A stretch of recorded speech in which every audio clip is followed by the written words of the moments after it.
You're watching a Tapping Kings production. Cardiopulmonary resuscitation was first endorsed by the American Heart Association in 1963, making it a relatively new science. The very first successful mouth-to-mouth resuscitations were performed in the 1700s, and airway management techniques were explored in the mid-20th century. These findings led to the discovery of opening the airway through the combination of the jaw thrust maneuver and insertion of an artificial airway. Chest compressions were actually only performed as a surgical procedure, with the chest being sliced open and the heart being massaged manually until the 1950s, when scientists discovered the effectiveness and simplicity of closed chest compressions that we still use today. Current CPR methods are important life-saving measures, but there is room for improvement. Research has suggested that the compression rate, depth, and chest recoil are often inadequate.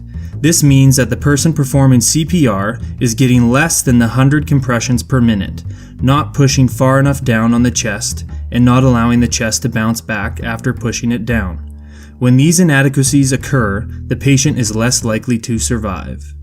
Patient survival outcomes during in-hospital cardiac arrest are dependent on many factors, such as length of cardiac arrest and early defibrillation. However, studies have determined that CPR effectiveness has the greatest influence. Patients who receive high-quality CPR in hospital have higher survival rates.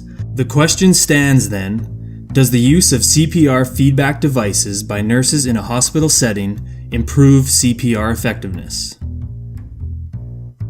To answer our question, we looked at some examples of recent research going into the development of a CPR feedback device, a small machine that provides real-time audio or visual feedback to healthcare professionals or anyone delivering CPR to a patient in cardiac arrest. It provides feedback about rate, depth, recoil, and hand positioning during chest compressions so that the person delivering CPR can adjust their technique accordingly to give the victim the best shot at survival. For the most part, research has shown these devices to be effective in improving CPR quality and patient survival rates. To remind you, high-quality CPR for an adult victim is defined as 100 to 120 compressions per minute, a 50 to 60 millimeter depth of compression, and adequate recoil to allow blood to enter the heart before being pumped to the brain and other organs. These devices allow the CPR performer to know if they're maintaining these gold standards of care, or if they're starting to get tired and may need to switch with another rescuer. These devices demonstrate an example of what is known as evidence-based practice, where an idea or technique, like CPR, is continuously studied and restudied to try and improve its effectiveness for patient care.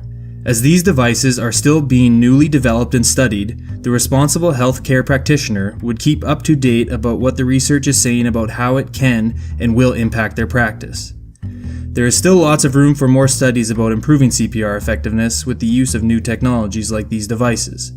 But it is sure exciting to think that every day more people are surviving cardiac arrest due to the power of evidence-based practice.